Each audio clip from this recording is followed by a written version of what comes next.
What's up, y'all? This your girl Samantha, and this is my podcast, Naturalize. How are you guys doing today? I'm excited to be able to get to do a podcast. I have some kids who are going to have to help me today because, look, I'm just trying to juggle everything, especially with everything I got going on in this season. So it's just been a lot, and I need all the hands that I can get. So you're going to hear them in the background. They're eating a little bit of lunch right now, but let's get into it.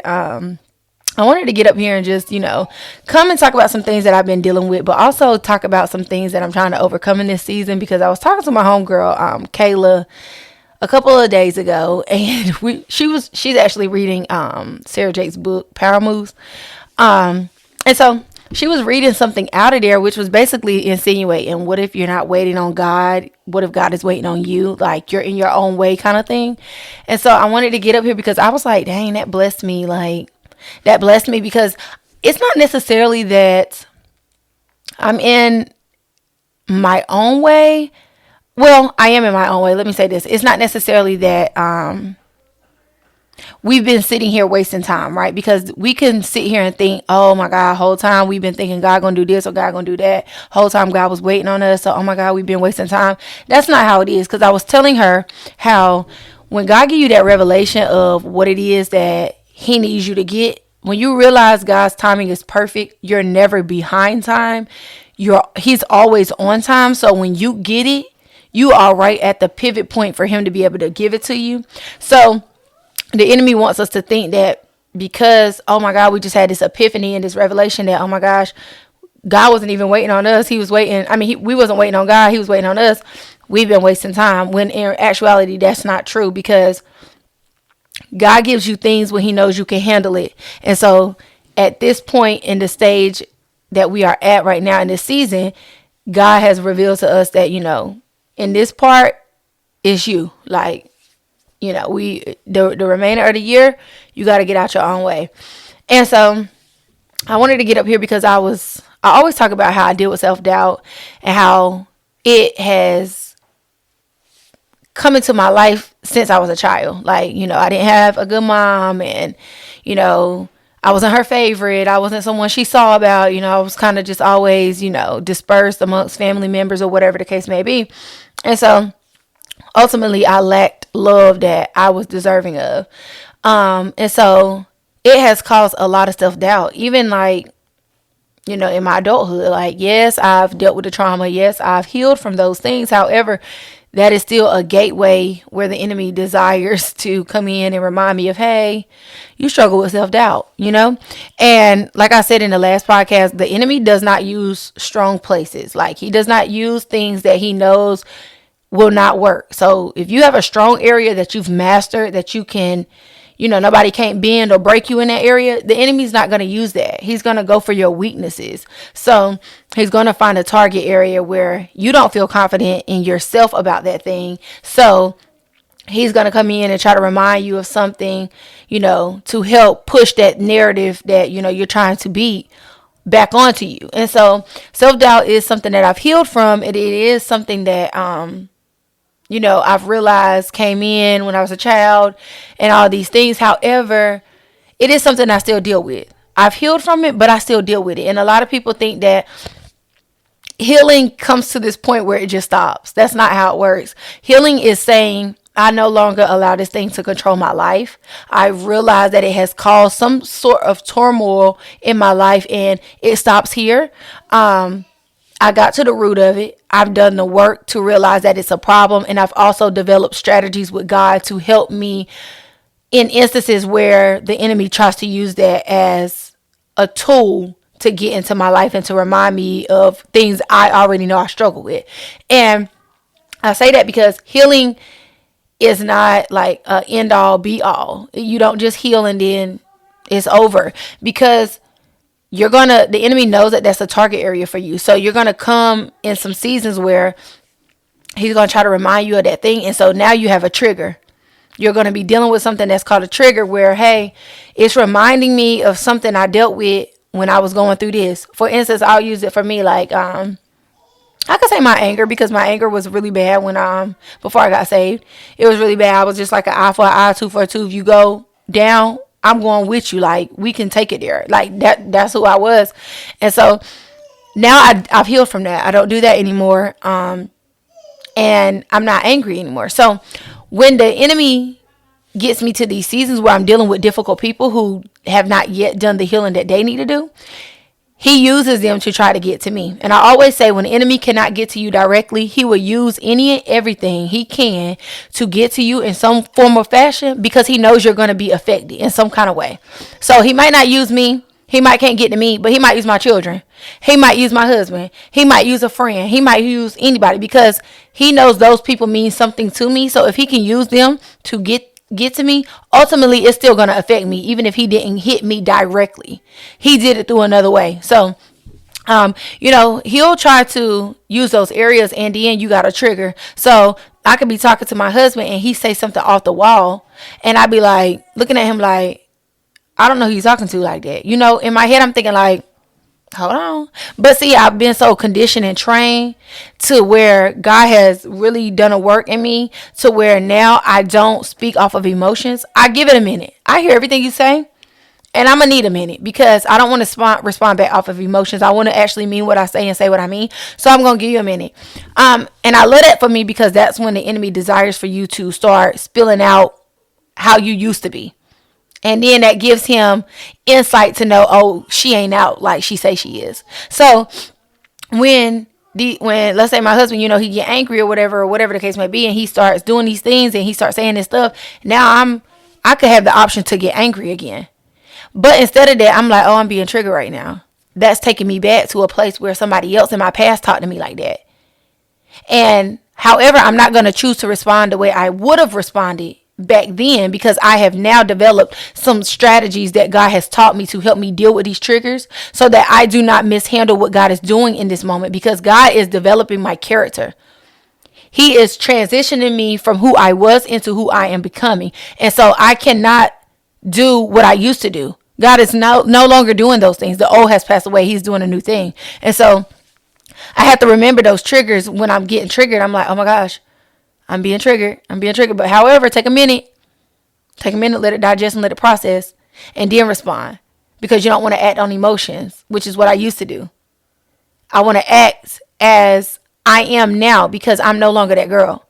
So healing does not just come and stop. Like, that ain't how healing works. Healing literally comes to a point where you say, I've realized this was an issue in my life. It caused me to do these things. However, I've surrendered that area to my life to God. I've surrendered that area.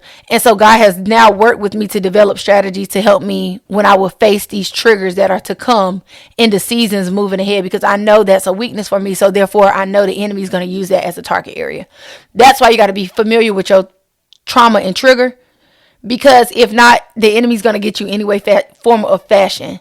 And so he knows where you struggle, so he knows what to use. So I say all of that, to say, like, self-doubt is still a thing for me. Hold on, buddy. You're going to have to deal. Close the door. You're going to have to bring her back in a minute, okay?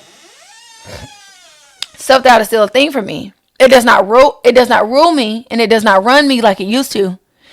But I still struggle with it. And so when I'm presented with certain things in my life, I'm like, oh, I don't know if I have what it takes. And if I'm being truthful in this season of my life, especially going through what I'm going through in my marriage, sometimes I'm like, I don't know if I have what it takes. Like, God, I can't excel in this area of my life, and whole time my other part of my life is falling apart. Like, how in the world can I do both? And I know it's the enemy. Boys, y'all are too loud. I know it's the enemy, because he wants me to get so focused on what my marriage is going through, to think that, oh, this is the end all be all for you. You're not going anywhere. You thought you was going somewhere the whole time. You're not. Like, I know what he's doing. That's why you have to literally develop the tools and the discernment. That's why you got to be in tune with God, because God going to always give you fresh revelation. He going to always give you fresh provision, and he's going to give you clarity and insight. He's going to give you all those things to help you understand how the enemy is working in that season of your life that you are in right now. And because my marriage is not sustaining right now, the enemy wants me to believe that I cannot have individualism with this part of my life going haywire. It's not going to work for you, girl. It's not going to work. Whole time it is going to work. Because for one, I live in my truth. So I already know I don't have to pretend. That's where you got me right, where you don't have me right there, because I used to pretend.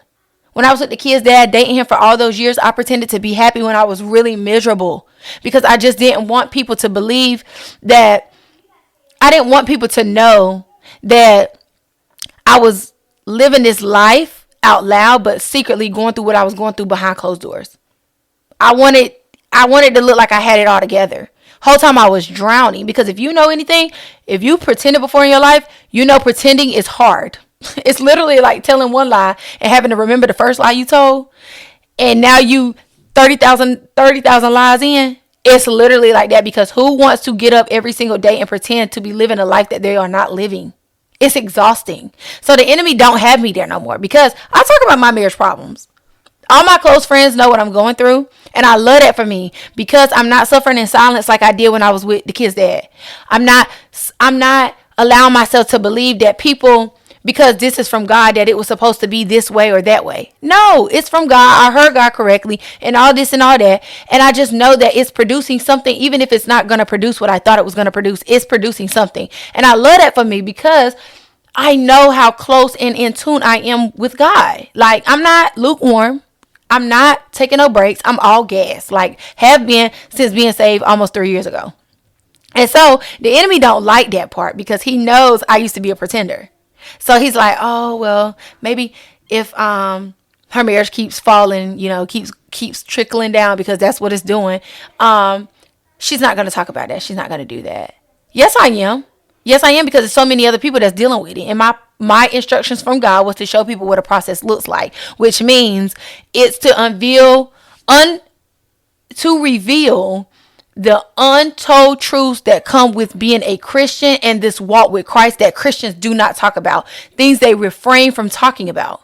And things that keep people from pursuing God, because people don't come to God because they feel like their life is so towed up that they just can't come to God, because, oh my gosh, if I told these parts, people are going to be like, she ain't no Christian. Girl, please. People be towed up and been saved for 30 years. Trust me, I've seen it. I'm going to be toe up, saved, talking about it out loud, all while being delivered at the same time. That's just me. That's just who I'm going to be. And that's who I want you to be, because you are not what you go through. This chapter of my story right now is not my book. This is just a chapter. You're going to turn the page and you're going to keep reading, because this is not the end all for me. So the enemy don't like that. He don't like that I don't pretend no more. So he's like, oh, well, she's not going to talk about this, and she's not going to talk about it. Yes, I am. That's why I get on this podcast and I talk about it. Yes, I am. And so now the enemy he can't use that part. He don't like that. And so now he tries to convince me to some level of degree, you can't live this life and that life. Yes, I can. Because I'm going through something doesn't define who I am. I did all I could do in this marriage. If it don't work, it just don't work. I've learned what I need to learn to go where I'm going. Wait a minute, Mason. Take her downstairs with y'all. I've learned what I need to learn in this season, and it's going to go with me to the next season of my life. I'm not in lack. I did what God had called me to do. And if it does not produce what I was looking for it to produce, that is totally fine. I am okay with that. And I love it so much, because I just know God has so much more in store for me. And so the enemy wants me to think that I can't do all of this stuff while I'm going through what I'm going through. And so I've had some moments on this walk, and in this season of my life, where I've had to reel myself back in, and I needed God to remind me of what God was doing. It's been rough, because I'm a mom. I'm a wife that's possibly going to be divorced, because this doesn't seem to be working. And then I'm an individual. I have a brand. I have my TikTok. I have this podcast. I have a lot of things going on in my life. And so, it's hard trying to juggle all of these things, all while trying to remind yourself you're great. I've had nobody to tell me those things when I was young, and I've really had nobody to tell me those things up until my adulthood outside of my friends. And when you realize friends can only do so much for you, just like Kids can only do so much for you. Your parents can only do so much for you. Like everybody has a role to play, and everybody's love will pour into that category of your life. Like all my friends will pour into the love the friend love in my life. If my husband would pour into the spousal love in my life, if that makes sense. Like kids love can't give you spouse love. Friends love can't give you spouse love. You know what I mean? So I've never really had that love that just cheers for me and just wants to root for me from a spouse standpoint, because that's my unit. You know what I mean? Like that's somebody who sees you on a different level, at a different perspective than everybody else. And so because I've never had that, and I'm not really, getting that right now in my own marriage, the enemy is using that. And he's like, oh, it's going to always be like this for you. It's been like this your whole life. Like, get used to it. It's going to be like this. You're going to have to settle in some areas. You're going to have to give in some areas. Whole time God is like, that's not what I'm telling you to do. No, it's not. No, it's not. Because that's not what I have for you. That's not your portion. And so I've been in this moment and in these parts of the season where I'm having to reel myself in and ask God, please remind me, God, of my purpose. Please remind me of what it is you're doing within me. Please remind me that you see me. Please don't let this be the grave for me. Like, please just show me something. And so as I've been reeling these things in, it's been some moments where I've been procrastinating with certain stuff, because I'm sitting here reminding myself that you do have what it takes. You can do this. You can do that. And I'm like, can I? And I say that to say, because I've had collabs reach out to me. Brands have reached out to me and asked me to do certain things. Like Shein reached out to me and I turned them down. Other places have reached out to me and I've turned them down. And I was reflecting the other day as I was talking to my homegirl Kayla. I was telling her, I was like, dang, I turned down these brands because I was thinking I just didn't have what it took to do what they were asking me to do. Like, I'm one of those people where I want to remain in authenticity. I want to be able to continue my Christian composure. I don't want to have to come out of character for brands and for opportunities to excel in my career and to excel in my purpose and to excel in my mission and in my ministry, that make me refrain from being who I am, that make me come out of character. I don't want to do that. I want to be able to be who I am and still be able to get opportunities that align with who I am and what I'm doing. And so I was sitting here like, oh my gosh, I was reflecting, because I was like, dang, I could have took that Shein opportunity. And I could have took that Shein opportunity because I remember doing a collab with another company who I won't name, but I did a collab with them and I enjoyed doing the collab, but at some point it just became something I no longer wanted to do because the selection of clothing were skimpy. And I was like, I'm not in that era. Like, I don't want to wear tight clothes no more. Like, I do if I like workout clothes, yoga, leggings, blah, blah, blah. And then, my weight fluctuates after having a baby or whatever like that. So some things be short, be loose and then tight. But like the little skimpy stuff, like the little small dresses and stuff like that, like I'm out of that. And it's no shade to people who's still in that.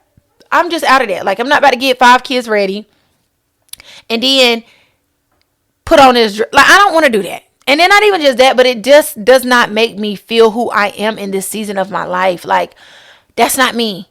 And so I had to void that contract, because I'm like, this is not, like the modest clothes were like sweatpants and stuff like that. And I'm like, man, I got enough of those. I don't want to keep doing this.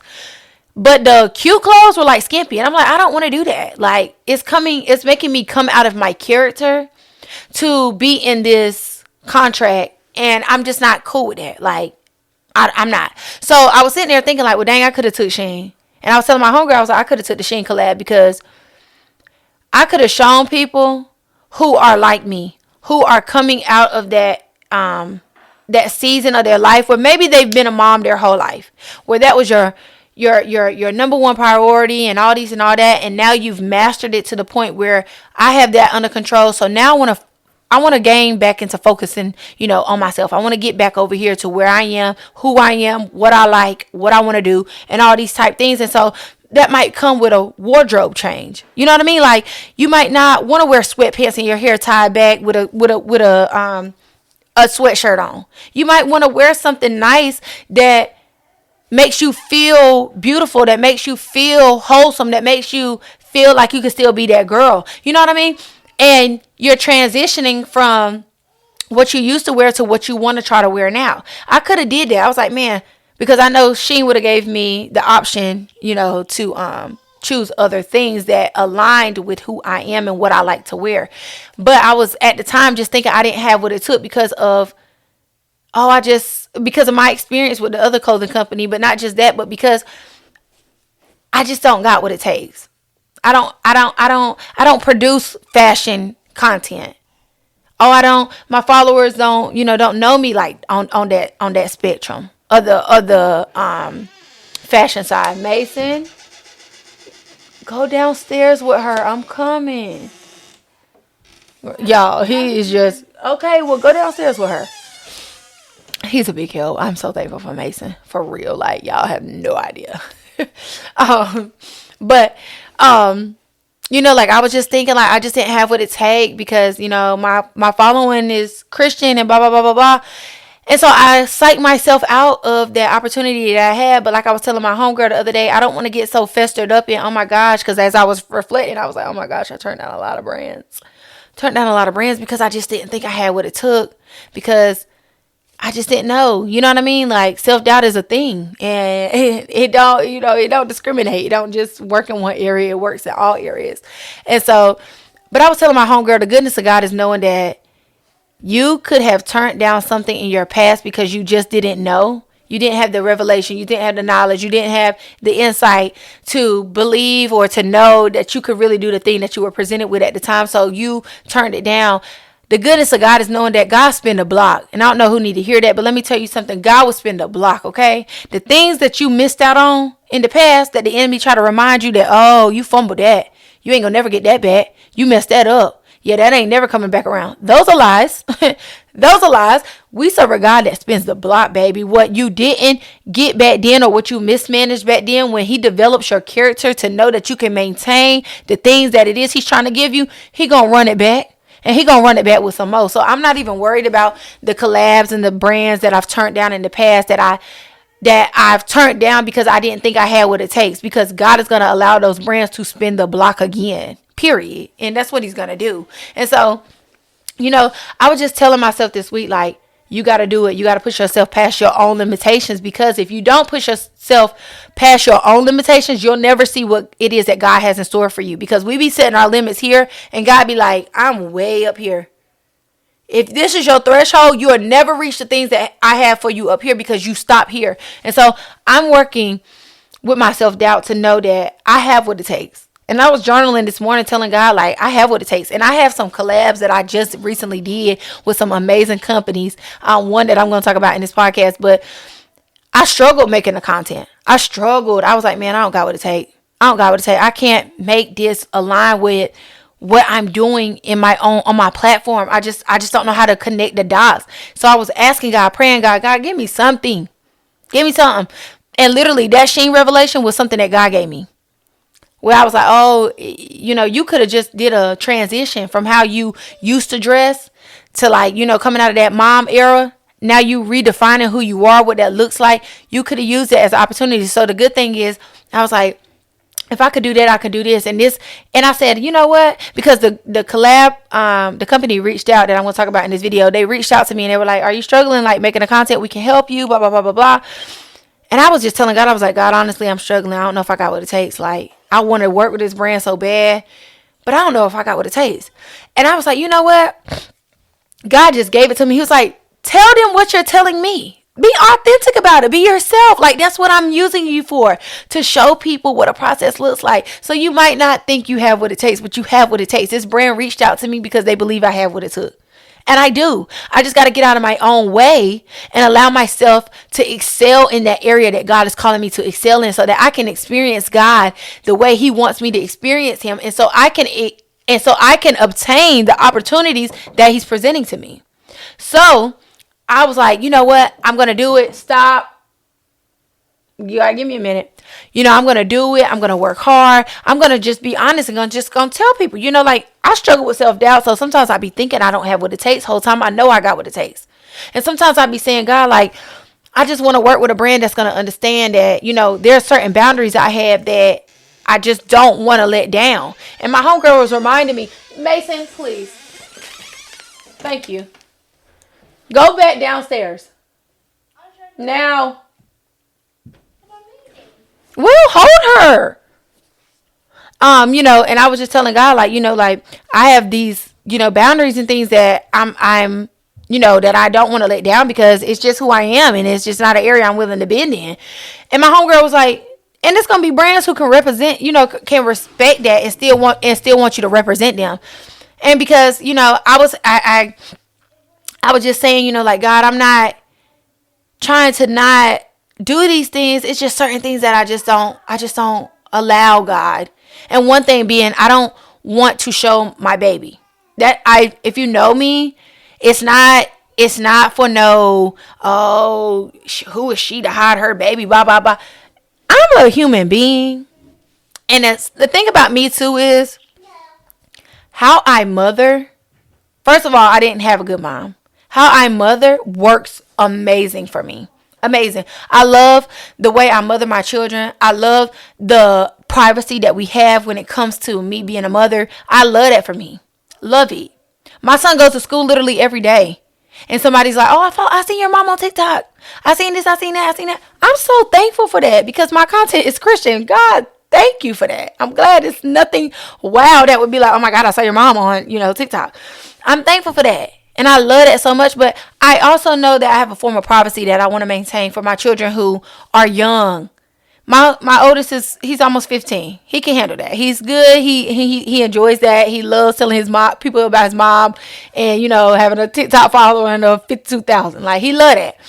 But my little kids, that's just a form of like love and privacy that I want to have for my children. So I do not want to show my baby.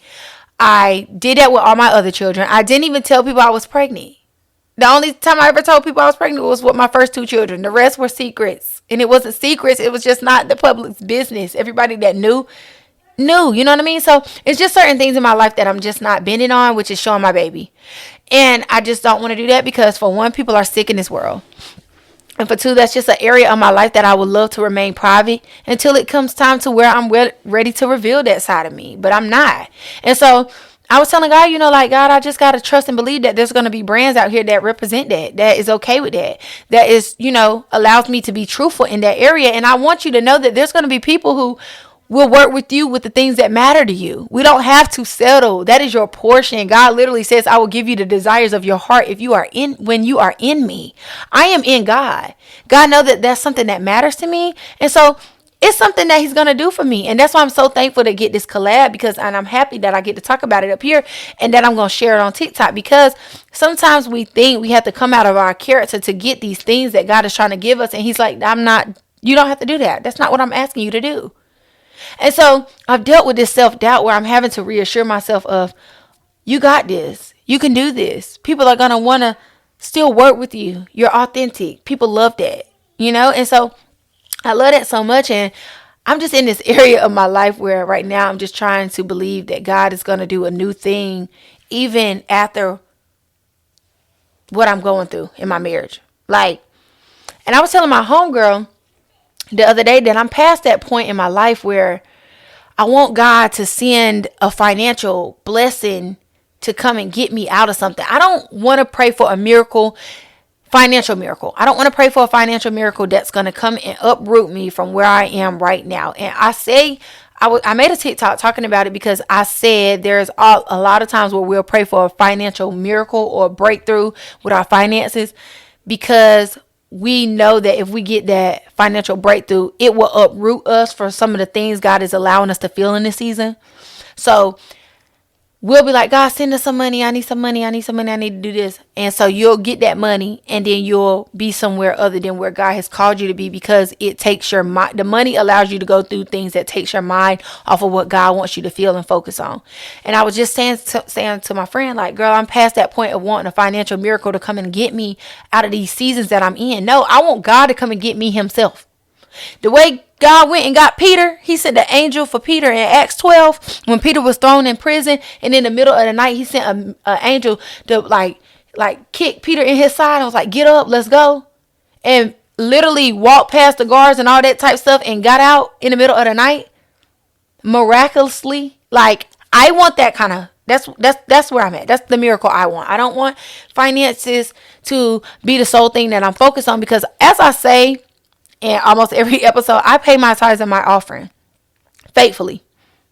I pay it faithfully. I have stewarded well in finances from tithes and offerings almost the last 3 years. Like, that has been an area that God has solely worked on me. Like, I'm talking about not letting up. So I'm not worried about that, because that is my portion. I give my first fruits and I sacrifice by giving my offering. So I'm not worried about the finances. The finances is going to come. I know God is going to do his big one when it comes to my finances. But so I'm not worried about that. That's why I don't pray for just, oh, God, send me some money. Like, there is sometimes where I'm like, God, send me some money because I need to pay some stuff. Now, that's different. But I'm not asking God to send me a financial miracle for me to uproot myself from the things I'm having to feel in the season that I'm dealing with. No, I want God himself to come and get me. And I want God himself to come and get me, because look how Peter did everything God had told him to do, yet it still landed him in a prison. Nothing he could do. He couldn't post bail. He couldn't do this. He couldn't do that. He was in a prison because he did what God had told him to do. And because God knew he was committed to doing what he said, even if it put him in a position that he didn't think he was going to land in, God was like, I'm going to come and get you out. I'm in that season of my life where, God, I want you to know, I want to know God and experience God to the T, to where I know I've heard from God correctly. It landed me in a prison. But because I obeyed what you told me to do, I'm not having to be focused on how it turned out. I just need to focus on who will come and get me out. And God, that is you. So God, I don't need you to send no financial miracle. I need you to come and get me yourself. I don't want you to send no miracle that's going to fix all my problems. Because ultimately, like I was telling my homegirl, my finances would fix a lot of my problems right now. I would be able to do a lot if I had money right now. But God would be able to fix all of my problems. And when you realize you don't want temporary problems fixed, you would rather have all your problems fixed, you'll sit and wait a little longer. So even if I got to sit in this crazy season that I'm in, dealing with this crazy stuff that I'm dealing with, I'll sit here and wait, because I would rather God fix my problems than to have some temporary problems fixed through some money. No. And I'm so thankful for that, because God literally would try to teach you certain things in them seasons where it's hard to sustain yourself and to sit and wait comfortably on God, because you just want to be anywhere but here. God be doing things in those seasons and giving you stuff in those seasons that's going to help you get where you are going. And imagine going to the next season of your life where you pray for a financial blessing to get you out of there, and you go to look in your pocket and look for something that God was teaching you in the previous season, and you don't have it because you opted out of learning what God needed you to learn, because you wanted a miracle, a financial miracle, over sitting in what God had told you to sit in. So now when you're in this new season, you realize, oh, I don't have the thing that God was teaching me last season. So now I'm going to have to navigate in the season without it. I don't want to do that. So God, if I got to sit in this marriage and wait a little longer, even if it continues to fall apart, if I got to still sit here and wait for you to come and get me out, I'm going to sit here and wait for you to come and get me out, because I know I did just as Peter did. Peter was preaching the gospel, doing what God had called him to do, and it landed him in a prison. God, I listened when you told me that this was my husband. I did all the work that I could do here as a wife. And God, it has put me in a prison. But God, just like you miraculously came and got Peter, you're going to miraculously come and get me. I don't know how you're going to do it, but I got faith to know that that's what you're going to do, because the same way you did it for Peter, you're going to do it for me. But if I got to sit here a little longer and endure what you need me to endure, it's not wasted. Things are being taught. I'm learning. I'm developing character. It literally says endurance is what develops character. Some of us don't have no character because we want out of everything that God is trying to cause us, try to allow us to endure. Endurance is literally what builds character. It's a Bible verse that says, if you can't keep up with humans on foot, how do you expect to keep up with horses? If you can't run the race at this speed, How you praying for something you ain't even gonna be able to, and you're not gonna be able to keep up with, because you can't even maintain the race that you're running right now, and you asking for other things that's gonna make you have to endure other stuff that you don't want to endure. And if you can't keep up here, you can't keep up there. So God, if I gotta stay here a little longer, I'm cool. I don't like it, but I'm cool. I want out, but I'm cool. Because God, I know you'll come and get me out just like you'll come and get Peter out. And so in this season of my life, I'm working on self-doubt, because I know that there is some things that God is working on as this thing in my life is crumbling to pieces. Are you going to allow yourself to continue to excel even when your environment is telling you to sink and shrink? Are you going to allow me to continue to work on you even when things are trying to pull you away from the thing I'm trying to work on inside of you? Are you going to push forward or push backwards? Are you going to come out, or are you going to go, or are you going to come back? God is doing a new thing. And I'm in this season of my life where God is testing me beyond testing can go.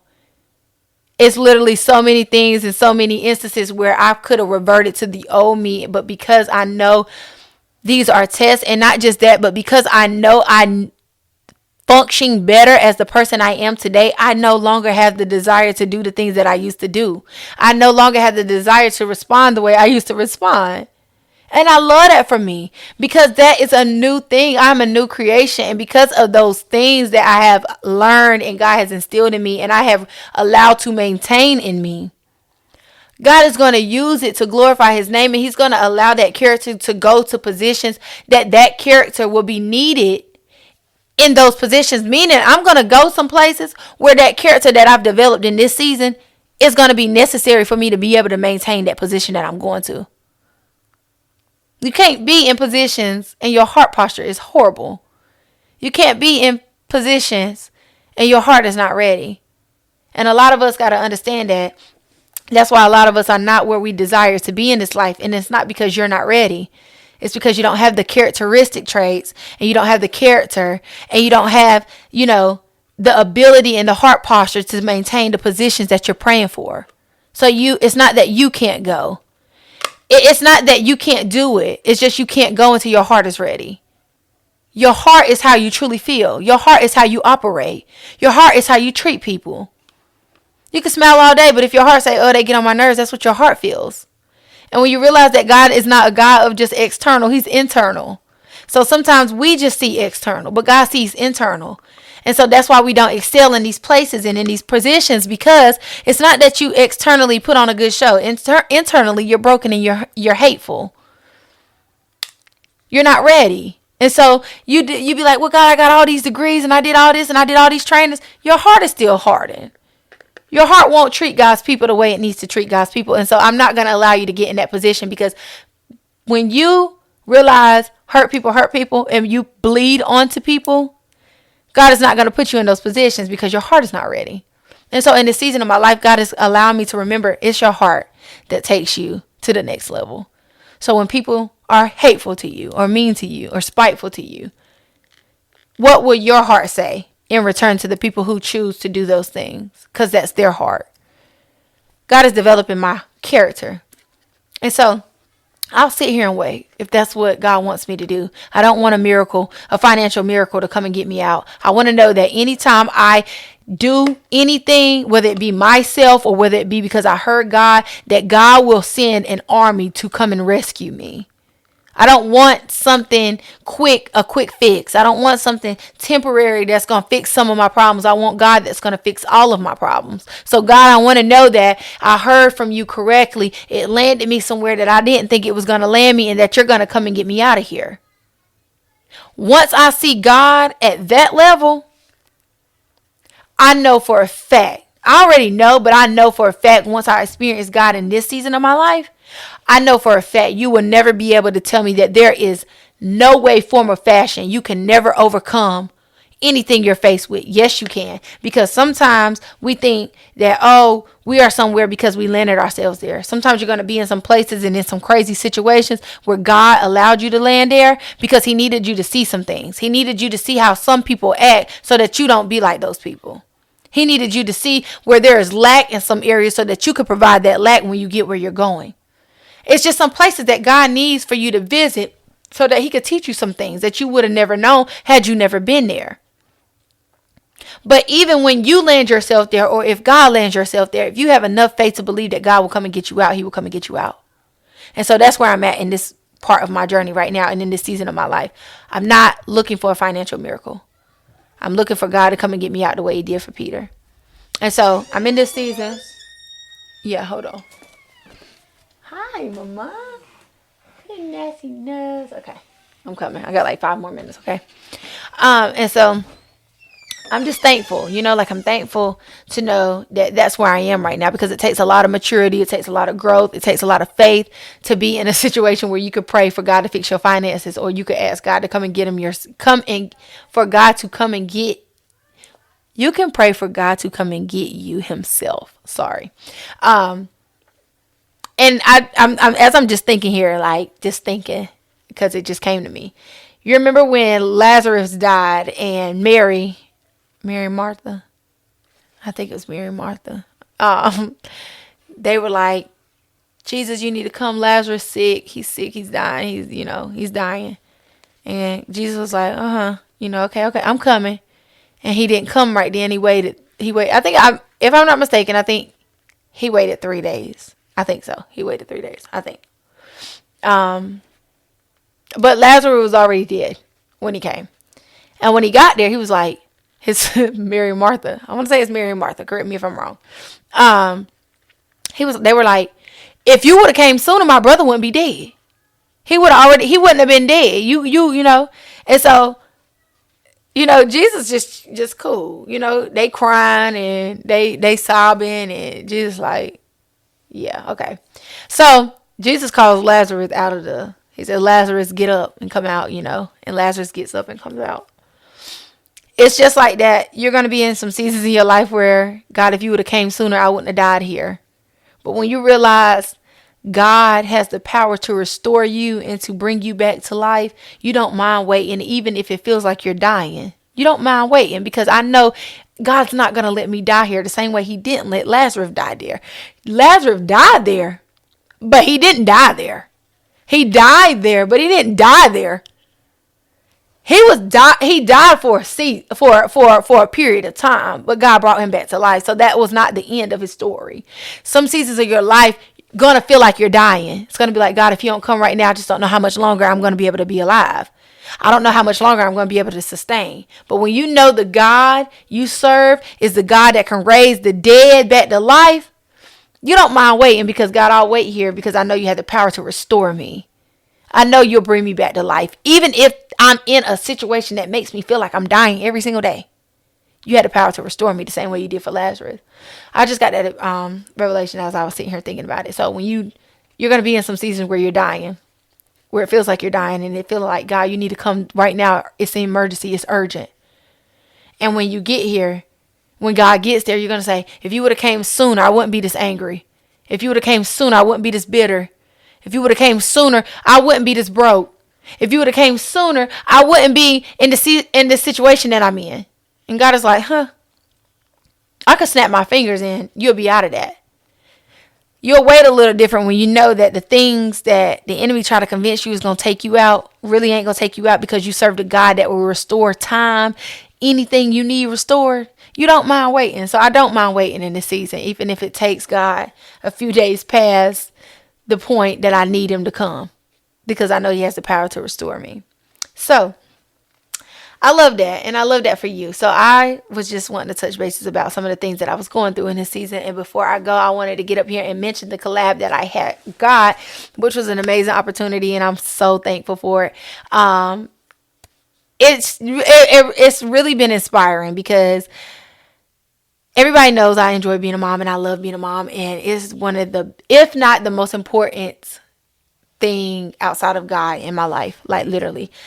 Allow my children to feel the love that I didn't receive as a child, and allow my children to embrace and enjoy having a good mom who's attentive and cares and literally longs for the things that they long for. And I'm so thankful that God has instilled that inside of me. And so he has allowed me and blessed me enough to get this collab with Mom Cozy. Yes, Mom Cozy. Shout out to Mom Cozy. Love it. And so Mom Cozy sent your girl a hip carrier. It's a hip carrier, and I love it so much, y'all. Literally, I don't know who did this, but they did a big one. Okay, period. I put this thing on. First of all, let's be real. I can't stand up and show y'all right now, but let's be real. When you put this on, baby, snatch. This is like a 2-for-1 special. We getting a hip break, but we also getting like fit, because this gives me waist trainer vibes. Like, you wrap it around your waist and snatch it, and then you put it on, and that baby sits up here. Y'all, I've been putting it on the kids because I know they hip need a break, because mine do. And it's been so amazing. Literally, love it. I'm telling you, whoever came up with this is a genius. My hip has not gotten this break in years, okay? Like, after 5 children, baby, I have no more hip to give. So this has been so amazing. I take this thing with me everywhere. Literally, I was at my sister's graduation last weekend, and I took it. Yes. Okay, close the door. Thank you. I took it because, baby, I was not finna hold that baby the whole event. This hip, this prosthetic hip, love it. Love it. And it is so amazing, y'all, for real. So if you shop with Mom Cozy, and if you don't know about Mom Cozy, go on over and get you some stuff. I'm going to drop that information in the description box so you can go get you one, because I'm telling you, this ain't what it used to be. Like, back in the day where I don't know what they was doing, but, baby, this is the next best thing. For real. And then lastly, it was one other thing that they sent me. Baby, let me tell you how bad this has changed my life. This sound machine. Y'all, look, first of all, it got a little tap light. We put it on this color because Summer likes the rainbows, but baby, if I turn the rainbow effect on, she gonna stay up all night. So I turns this on, and then it play a little rain sound. Let me show you. Baby, when I tell you I started using this and to put Summer to sleep, it ended up putting me to sleep. Like, I would be not, I wish I was joking, y'all. I'm talking about, this has been a game changer. I wish I would have bought this months ago. Summer about to be 8 months in. Shorty just now getting the good sleep that she need because of this. I should have bought this when she was in my womb. It literally puts us to sleep, and it's all can be controlled on your phone. It comes with a charger. It even has the buttons up here, like if you don't want to control it from your phone. And then, like I said, it's a tap light, or you could turn it off from your phone. So let's just say you get in the bed and your baby end up falling asleep and you don't want to get up, turn it off from your phone. It has been such a blessing to work with Mom Cozy, like, for real. I really thought I didn't have what it takes. I was like, man, I don't show my baby, so I just don't know how I'm gonna be able to promote the brands and stuff like that. But y'all, this is just me being myself, promoting the brand, just showing you that I love it so much and that it's been so impactful in my house, like, for real. The sleep has been sleeping. The hip has been hipping. And I love it. I love it. So, Mom Cozy, shout out to you for allowing me to represent your brand and allowing me to experience the love and the joy and the products that you bring to the moms who is out here momming. I appreciate it so much. So, if you don't know, until next time, I love you so much. This is your girl Samantha, and this is my podcast, Naturalize. Until next time, my girl, be you, black girl. 'Cause